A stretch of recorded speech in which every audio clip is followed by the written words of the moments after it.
देश का भरोसा। और सवाल इसलिए भी मौजूद हो जाता है कि आपकी सरकार बार-बार बोली कि इस जातिगत गणना करवाने का जो सर्वेक्षण आपकी बात जो हो रही है कि करवाने का मकसद यही है कि जो अभी तक पिछड़े थे, हाशिए पे थे, उनको उनका वाजिब हक मिलेगा। तो क्या हम माने कि इस पे राजनीति नहीं होगी, वाकई में जो सरकार जिस मंशा से कर रही है कि या कि इसको चुनावी सिगुफा माने?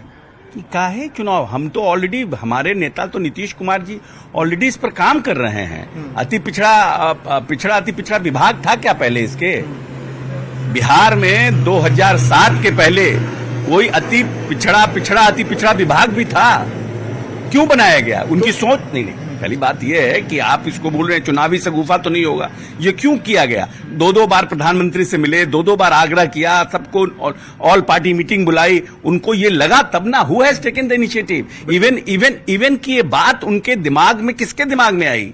क्योंकि जब 2007 में इन्होंने को एहसास हुआ कि एक बड़ी आबादी अति पिछड़ों की है, उसको जब हम प्रॉपर प्रतिनिधित्व नहीं दें, तभी तो पंचायती राज व्यवस्था में उन्होंने आरक्षण की व्यवस्था की। अशोक जी, एक जो जानकारी इसमें आ रही है, देखिए इसमें कि पिछड़ा वर्ग की आबादी लगभग 27% है, अत्यंत पिछड़ा 36%, अनुसूचित जाति जनजाति मिलाएं तो 20% से ज्यादा, और जो सवर्ण जाति है लगभग 15-16% के आसपास की आबादी है।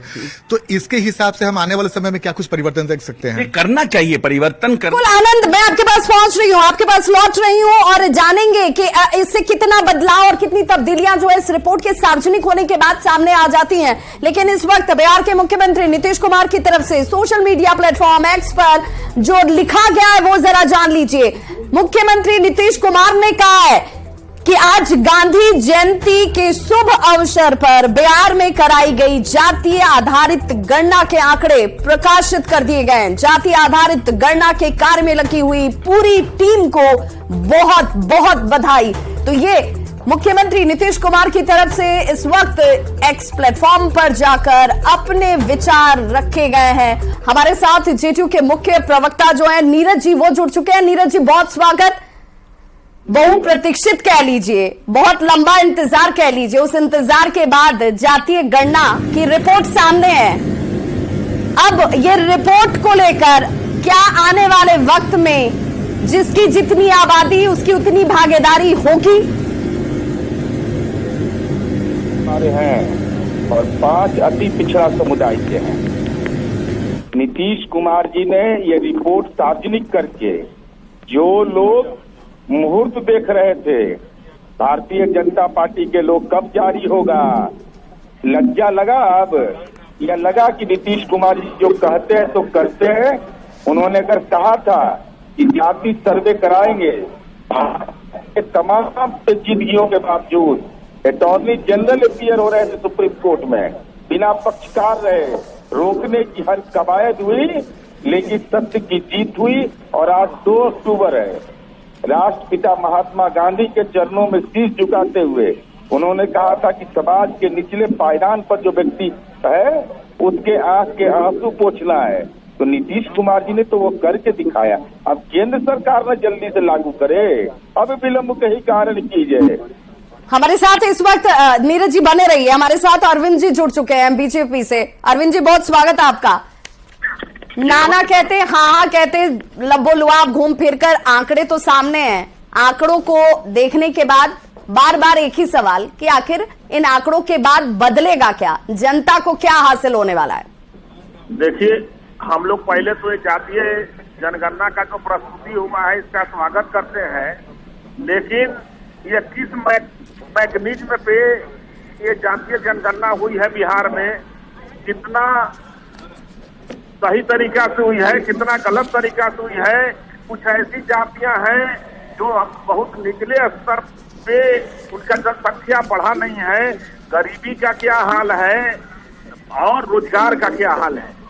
अरविंद जी, आपको कहाँ त्रुटि दिखती है? आपको किन जातियों में शंका हो रही है कि भाई ये जातियां तो और ज्यादा होनी चाहिए थी, ये इन आंकड़ों में तो ये कम दिख रही हैं? इसको एक बार अध्ययन करने का चीज है। अनुसूचित दलित पिछड़ों का जनसंख्या बढ़ा ही नहीं है, और भी जातियों का देखना पड़ेगा कि क्या स्थिति से बढ़ा। ये सब अध्ययन का चीज है और हम लोग इसका अध्ययन करेंगे। अध्ययन करने के बाद ही इस पर पूर्ण रूप से बोलेंगे। तो ये बड़ी खबर इस वक्त, और ये वो आंकड़े हैं जिसे सरकार ने सामने ला दिया है। कुर्मी कुशवाहा 4.27%, ये वो आंकड़े हैं जिन आंकड़ों के जरिए अब ये बार बार कहा जा रहा है कि देखिए आंकड़ों के जरिए विकास का खाका खींचा जाएगा। ब्राह्मण जो है वो 3.67%। राजनीतिक तौर पर हालांकि बीजेपी ये बार बार कहती रही कि जातीय गणना के विरोध में हम नहीं खड़े हैं, ये पता होना चाहिए, ये जानकारी होनी चाहिए कि किसकी संख्या कहां तक पहुंची है, आखिर वो जनसंख्या क्या है। राजपूत की बात कर लें तो 3.45%, वहीं सोनार जो है उनकी संख्या 0.68% मानी गई है, वहीं कुम्हार 1.04%। और इन आंकड़ों के साथ अब इस पर राजनीतिक प्रतिक्रियाएं भी जो है वो सामने आनी शुरू हो चुकी हैं। आगामी चुनाव चाहे वो लोकसभा का हो,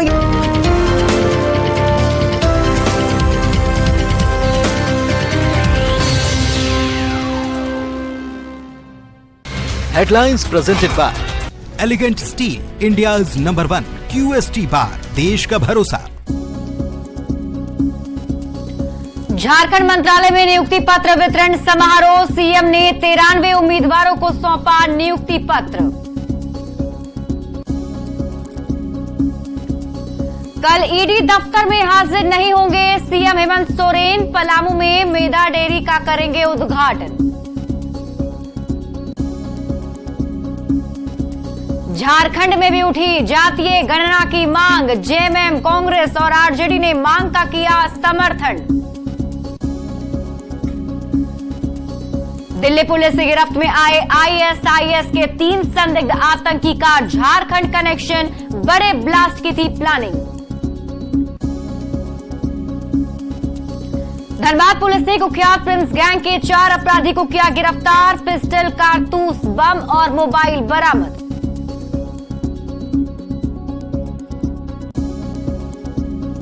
Presented by Elegant Steel, India's #1 QST bar, देश का भरोसा।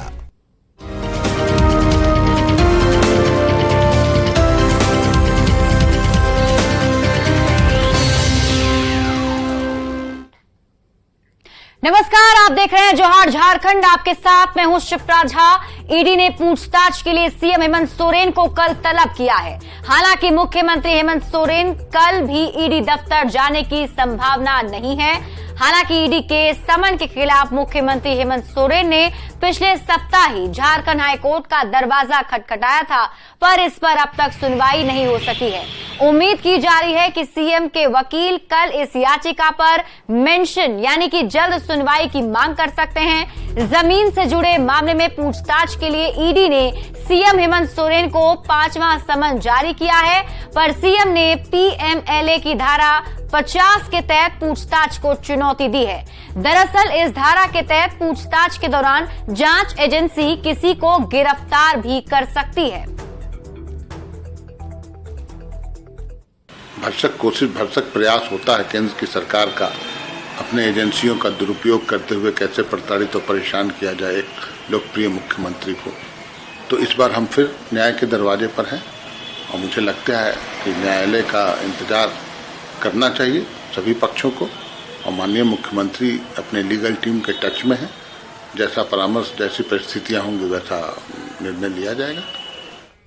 तो सीएम हेमंत सोरेन ईडी के 5वें समन पर भी हाजिर नहीं होंगे। अब तक जो जानकारी मिल रही है उसके मुताबिक सीएम हेमंत सोरेन कल यानी बुधवार को पलामू में मेधा डेयरी प्लांट का उद्घाटन कार्यक्रम में व्यस्त रहेंगे। ज्यादा जानकारी दे रहे हैं न्यूज 18 संवाददाता अविनाश कुमार। ईडी के 5वें समन पर मुख्यमंत्री हेमंत सोरेन हाजिर नहीं होंगे, ये जानकारी इस वक्त आ रही है। और आपको बता दें कि कल मुख्यमंत्री हेमंत सोरेन यानी कि 4 अक्टूबर को पलामू में होंगे। मेधा डेयरी प्लांट के उद्घाटन पर उनका कार्यक्रम तय किया गया है।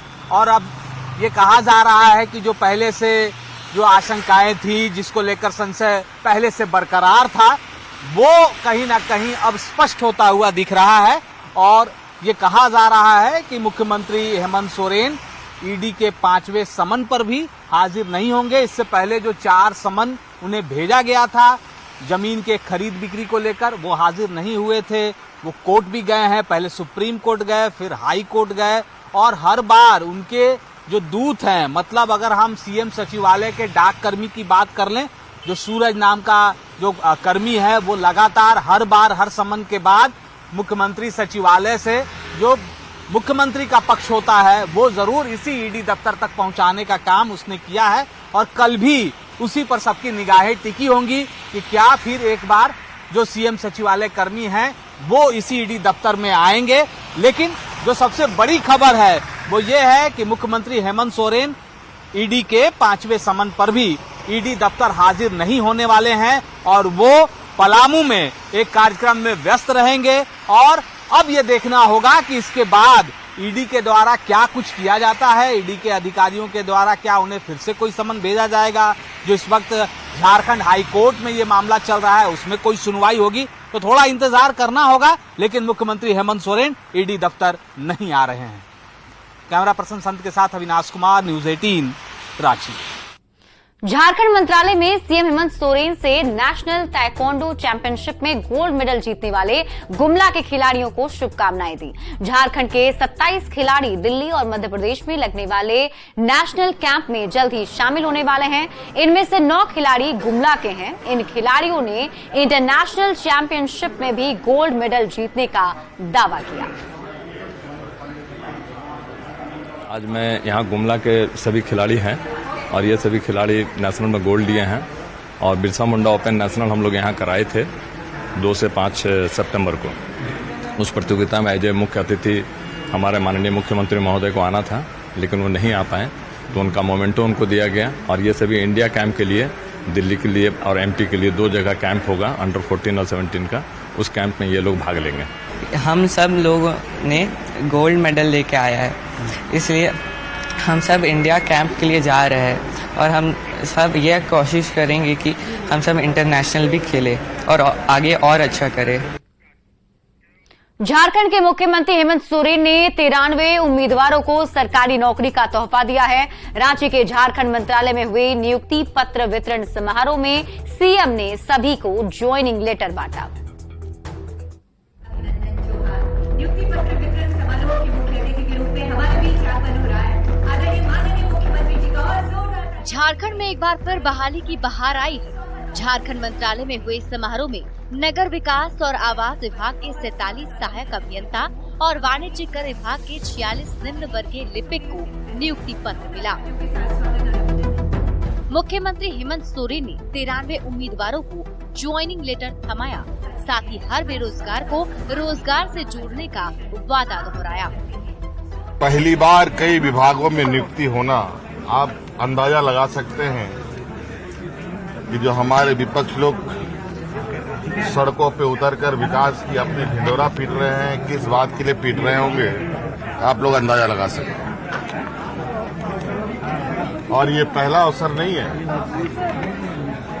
अनेकों अवसर आप लोगों ने देखा, और अभी और भी कई अवसर आपको देखने का मौका है। सीएम के हाथ से नियुक्ति पत्र मिलते ही युवाओं के चेहरे खुशी से खिल उठे। 5 साल के लंबे इंतजार के बाद सरकारी नौकरी का सुनहरा सपना साकार हुआ, तो इन बेरोजगारों की खुशी का ठिकाना नहीं था।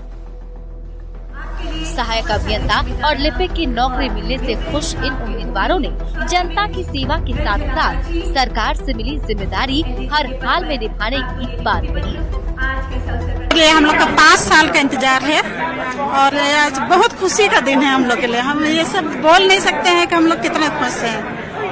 तो इस विभाग का जो योगदान बहुत बड़ा रहेगा, तो उसमें हम सब के कंधों पे इसका एक बोझ नहीं बोलेंगे, एक जिम्मेदारी आएगी, तो वो सब हमें अच्छे से निभाना है। तो जेपीएससी के थ्रू ये नियुक्ति हुई, मेरा रैंक 1 रहा है। नगर विकास और वाणिज्य कर विभाग में 93 उम्मीदवारों को नियुक्ति पत्र देने के बाद मुख्यमंत्री ने अगले कुछ दिन में 1000 से ज्यादा टीचर की बहाली का वादा दोहराया। साथ ही जेपीएससी और जेएसएससी की मदद से बहाली की प्रक्रिया में तेजी लाने का भी ऐलान किया। अविनाश कुमार, न्यूज 18 रांची। और बिहार की तरह ही झारखंड में भी अब जातीय गणना की मांग तेज होने लगी है। जेएमएम के साथ साथ कांग्रेस और आरजेडी ने भी जातीय गणना कराने की मांग का समर्थन किया है। कि क्या बोलते हैं, जातीय जनगणना होना चाहिए, इसको पसंद तो कांग्रेस पार्टी है। लेकिन अलायंस का मुख्यमंत्री जिससे किस मुद्दे पर बात हुई, क्योंकि आप सीएलपी लीडर हैं लगातार। नहीं, निश्चित तौर पर देखिए, भावना से थोड़े हम लोग के, जनता की भावना जो है उस भावना से हम लोग खिलवाड़ नहीं की। जनता की भावना है कि जातीय जनगणना होनी चाहिए। और बिहार में जब जातीय जनगणना हो रहा है, झारखंड में करने में क्या पता है कितना किस कास्ट है, कितना है, और उनका जो हक और अधिकार है मिल रहा है कि नहीं मिला है, उससे क्लियर हो जाता है कि SC ST OBC जनरल तो हर जगह उसका अधिकार मिलेगा, जातीय जनगणना हो जाएगा। तो विधानसभा से इसका प्रस्ताव भी पास करके भेजा जा चुका है। दुर्भाग्य है कि राजभवन से उसे वापस किया गया है, और वो भी किसी संदेश के वापस किया गया है। तो उससे क्या हो रहा है कि प्रक्रिया में कहीं ना कहीं दिक्कत आ रही है, और हम लोगों ने अनुरोध भी किया है राज्यपाल महोदय से कि आप अपने संदेश के साथ में अगर इस विधेयक को वापस करते हैं तो पुनः फिर इस पर आगे विचार किया जाएगा, सरकार इस पर निर्णय लेगी। वहीं दिल्ली पुलिस की स्पेशल सेल ने ISIS के संदिग्ध आतंकी शहनवाज उर्फ शैफी, उसके साथी रिजवान और अरशद को अरेस्ट किया है। इनमें से शहनवाज हजारीबाग का और अरशद वारसी गढ़वा का रहने वाला है। पूछताछ में आतंकियों ने खुलासा किया है कि देश के कई मंदिर और फेमस पॉइंट उनके निशाने पर थे। आतंकियों ने बताया कि मुंबई और अयोध्या का राम मंदिर उनके निशाने पर था और वो 26/11 जैसे हमले की फिराक में थे। पकड़े गए तीनों संदिग्ध आतंकी पेशे से इंजीनियर हैं। ये उत्तर भारत में IED ब्लास्ट करने की प्लानिंग कर रहे थे। अरशद को यूपी के मुरादाबाद से दबोचा गया है। दोनों को कोर्ट में पेश करने के बाद 7 दिन की पुलिस रिमांड पर लिया गया है।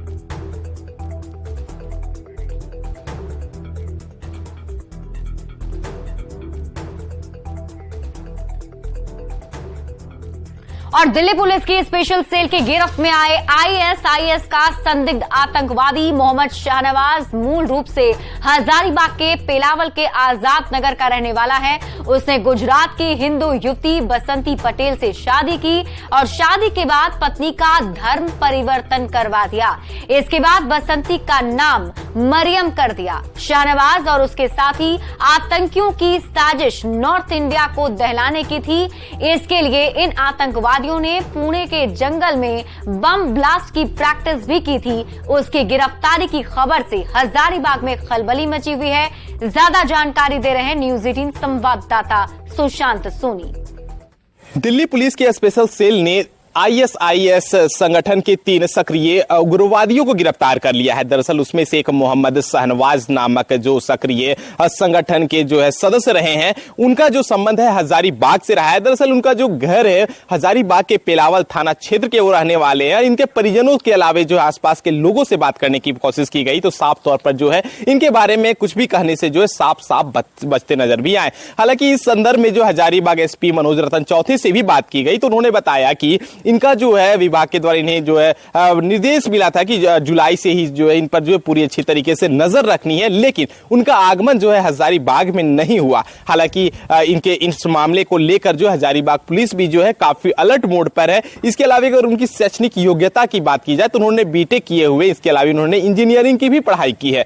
हालांकि लोग ऐसा बता रहे हैं कि माइनिंग के क्षेत्र में उनका अच्छा खासा पकड़ रहा था और जो है कई तरह के जो कारनामे हैं, साजिश है, इस पर जो है वे जो है काफी जो है षड्यंत्र भी रच रहे थे। हालांकि पुलिस की गिरफ्तारी के बाद जो अभी तीनों को पुलिस ने, दिल्ली पुलिस के स्पेशल सेल ने जो है गिरफ्तार कर लिया। आगे देखना होगा कि और क्या कुछ कई जो है कई तरह के जो प्लान किए जा रहे थे, इस पर पुलिस क्या कुछ आगे सफलता पा पाती है। सुशांत सोनी, न्यूज 18 हजारीबाग।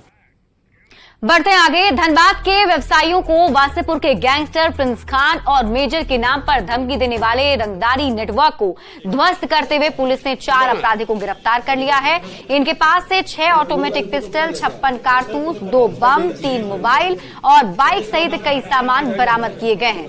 इनमें नसीम अंसारी उर्फ रजी अहमद नामक अपराधी भी शामिल है, जो मेजर के नाम से व्यवसायियों को धमकी भरी चिट्ठी भेजता था। साथ ही हथियार सप्लायर विकास सिंह, व्यवसायियों का नंबर जमा करने वाले राजू अंसारी और नसीम अंसारी का चाचा सद्दाम अंसारी भी शामिल है। गिरफ्तार नसीम अंसारी 8 साल तक जेल में रहने के बाद पैरोल पर छूटा था और फिर फरार हो गया था। इस गिरोह का साथ देने वाले कई सफेदपोश और फर्जी पत्रकार भी अब जांच के दायरे में हैं। जल्द ही उन पर भी शिकंजा कसेगा। धनबाद पुलिस अब तक प्रिंस खान गिरोह के 45 अपराधियों को दबोच चुकी है।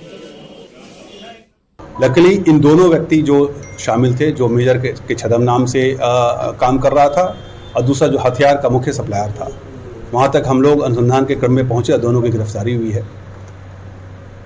जो अभी क्योंकि इनके अन्य साथी भी पकड़े गए हैं, साथ में अन्य 3 जो इनके साथ में जो काम करते थे वो भी पकड़े गए हैं। इनके मोबाइल से भी पता चला कि मेजर जो नसीम अंसारी है जो पकड़ा गया है, रजी अहमद के नाम से ये वेस्ट बंगाल में रह रहा था। ये नसीम अंसारी पूर्व का अभियुक्त रहा है। ये 2008 में ही ये एक हत्या के केस में जेल गया था जिसको सजा हुई थी। 8 साल के बाद ये पेरोल पे निकला, फिर भाग गया। इसी धनबाद जिला में ये 8 साल 2008 में ये जेल गया था पेरोल पे, फिर ये भाग गया, फिर ये फिरारी था आज के दिनों में। तो एक हमारा जो पूर्व का फिरारी था वो भी पकड़ा गया और खासकर वो मेजर के नाम से ही काम कर रहा था और ये लगातार प्रिंस खान के संपर्क में था। लगातार हर दिन से इसका जो फ़ोन कॉल है ये उससे इस संपर्क में था, वीडियो कॉल से भी बात होती थी। और ये सारा जितना भी घटनाएं यहाँ कारित हुई हैं, कई में ये खुद शामिल रहा है। अभी जब हम लोगों ने सारे इसके अपराध कर्मियों को पकड़ लिया और जब इसके पास आदमी नहीं था तो ये खुद शामिल होकर के कांड करता था। रांची में होने वाली महिला हॉकी और दुर्गा पूजा को लेकर ट्रैफिक पुलिस और नगर निगम ने अतिक्रमण हटाओ अभियान चलाया है और ये अभियान मेन रोड और हरमू रोड में चलाया गया। दरअसल अतिक्रमण की वजह से राजधानी की सड़कें संकरी हो गई हैं और इसके आवागमन में अक्सर ब्रेक लग रहा है। इसी वजह से ये अभियान चलाया गया है। ये अभियान है और क्या कुछ संदेश देना है? देखिए, अभी हम लोग ट्रैफिक को स्मूथ करने के लिए एक पहल है, रांची पुलिस के द्वारा अपील की जा चुकी है। अब हम लोग यदि पब्लिक जो है जो ट्रैफिक का इंक्रोचमेंट कर रहे हैं, दुकानदार जो सामान लगातार बाहर रख रहे हैं जिसके कारण कई समस्या उत्पन्न हो रही हैं, उसको हम लोग दूर करने का प्रयास कर रहे हैं। जो नहीं मान रहे हैं उन पर जुर्माना और कार्रवाई की जा रही है। आज जो है वो स्पेशल ड्राइव चलाया गया था जिला प्रशासन और नगर निगम की तरफ से। जो भी अतिक्रमण है, जो शहर में अतिक्रमण हो रहे हैं, शहर में जो अतिक्रमण हो रहे हैं उसको काबू में करने के लिए, क्योंकि उस वजह से ट्रैफिक प्रॉब्लम्स होता है और अलग अलग तरह का प्रॉब्लम होता है जिसको रिजॉल्व करना बहुत जरूरी है। राजधानी रांची में लगातार कहे तो अतिक्रमण के खिलाफ रांची ट्रैफिक पुलिस अभियान चला रही है। देख सकते हैं इस वक्त भी रांची के मेन रोड में ये अभियान चलाया जा रहा है। खासतौर से वो दुकानदार जो अपनी दुकानों को बढ़ाकर लगाए हुए हैं, उन दुकानों के खिलाफ सख्ती से कार्रवाई की जा रही है। साफ तौर से अगर कहे तो रांची में ट्रैफिक की समस्या जो है वो बड़ी है और इसे लेकर ही ये अभियान चलाया जा रहा है। पूरी तरह से एक मैसेज देने की कोशिश है ताकि जो ट्रैफिक है वो सुगम हो सके और जो आदतन लोग हैं वो ट्रैफिकिंग को जाम किए रहते हैं, उन लोगों के खिलाफ कड़ी कार्रवाई इस वक्त रांची पुलिस के द्वारा की जा रही है। कैमरामैन प्रभाकर के साथ ओम प्रकाश, न्यूज 18 रांची। धनबाद में भूधसान के चलते हजारों की आबादी खौफ के साए में जी रही है। पुटकी के 17 नंबर बस्ती में हेवी ब्लास्टिंग के चलते 2 गोफ बन गया है और इससे पूरे इलाके में दहशत फैल गई है। लोगों का कहना है कि बीसीसीएल और आउटसोर्सिंग कंपनी की लापरवाही के चलते बार बार हेवी ब्लास्टिंग होती है और आसपास की बस्तियों के घरों में दरार पड़ जाती है। कितना बजे हुआ है? आज ये दूसरा घटना है। 1 तारीख का तो दीवार गिरा तो 5 बच्चे को माँ दब गई। वो किसी तरफ मोहल्ला की वजह से बच्चा लोग बच गया। माँ का चोट है, उसका इलाज चल रही है। हाँ, कभी इधर कभी उधर बोलते हैं। यहाँ पुटकी गेट में बोले थे कि चिन्हित करेंगे, पुटकी गेट में नहीं देने के अभी उधर बोल रहे हैं, तो उधर भी बोल रहे हैं। सावित्री देवी कौन तो है वो बोल रहे हैं कि यहाँ बनने नहीं देंगे, सुंदरी देवी है ना। तो ऐसे ही हम लोग परेशानी में है, खौफ के माहौल से जीते हैं। यहाँ पे रात में सोते नहीं है। बगल में मेरा घर के सामने कल ये हादसा हो गया, वो लोग 5 बच्चे। और मौसम में आए बदलाव और मानसून की मेहरबानी से पश्चिमी सिंहभूम में पिछले 3 दिनों से जबरदस्त बारिश हो रही है। आंकड़े की माने तो जिले में अब तक 625.2 मिलीमीटर बारिश दर्ज की गई है। भारी बारिश से कई नदियां उफान पर है। हालांकि बरसात का पानी बढ़ जाने से डैम और झरनों में पर्यटकों की संख्या भी बढ़ गई।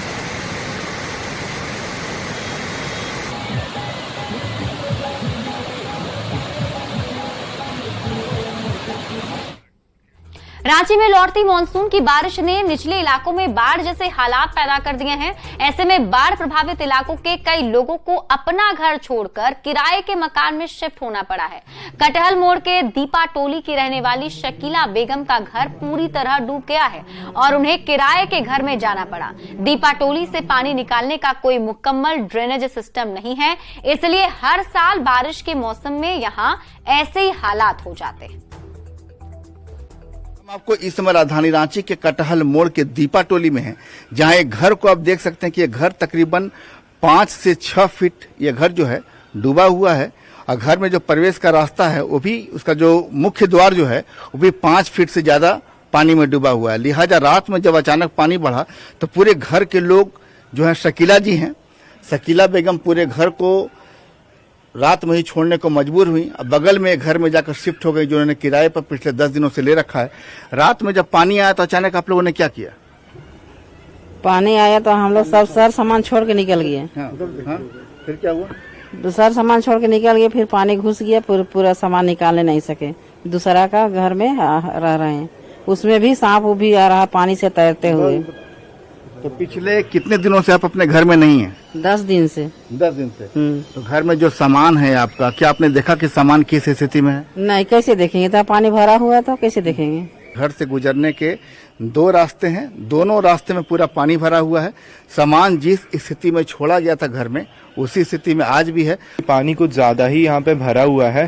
पानी के अंदर जाने के अलग अलग बीमारी हो सकती है पानी में जाने के कारण। एक दिन रात 11:30 बजे जब हम सोए थे तो बारिश हो रही थी। 1:30 बजे करीबन हम जब उठे तो देखे घर में पानी ही घुस रही है। जाने के 2 ही रास्ते हैं, लेकिन दोनों बंद हो चुके हैं। एक रास्ता इधर से था जो वो बंद हो चुका है पूरे तरीके से, और दूसरी रास्ते में पूरे घर में पानी घुस रहा है। अभी ऐसी स्थिति है कि ना ये पानी निकल रहा है और इसका कोई उपाय भी नहीं। आप लोगों ने इसे पूरा जो मोहल्ला देख रहे हैं, पूरे मोहल्ले में पानी फैला है, चारों तरफ हर घर तकरीबन डूबा हुआ है। तो क्या निकासी का रास्ता नहीं है पानी का? नहीं, हमारे घर के पीछे एक बड़ा सा बिल्डिंग बना है, पहले उस रास्ते से जाता था पानी। अभी उसकी बाउंड्री के कारण रास्ता एकदम बंद हो गया है और ना वो लोग कोई रास्ता दे रहे हैं। और अभी इसके 10-12 दिन हो चुका है पानी ये ऐसे ही जमा हुआ है। मेरे घर में किताब, कॉपी, पेंसिल सब छूटा हुआ है। तो तुम रात में जब घर से निकली थी तो कुछ लेकर नहीं निकले थे? नहीं, कुछ भी नहीं। हाँ, सोए हुए थे, उठे थे तो पूरा पानी भरा हुआ था, इसलिए नहीं। घर है, घर में तकरीबन 5 कमरे हैं और 5 कमरे में 5 जो घर में जितने भी सदस्य हैं सभी का अपना अपना सामान है। रात में घर छोड़ना पड़ा, बगल में ही किराए पर शकीला जी घर लेकर आ रही हैं। लिहाजा पड़ोसी के घर से अपने घर को देखने को मजबूर हैं, लेकिन घर जाने की हिम्मत नहीं हो रही। कैमरामैन संजीव तिवारी के साथ संजय कुमार सिन्हा, न्यूज़ 18 रांची।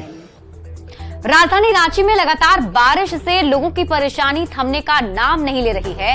इलाके के कई जगह पर जमीन के अंदर पानी फटने से लोगों को बेहद परेशानी हो रही है। शाहदेव नगर की निवासी गायत्री देवी ने बताया कि 5 कमरे वाले घर के 2 कमरों में फर्श से लगातार पानी फूट रहा है, जिसकी वजह से घर के काफी सामान को फर्श से हटा दिया है।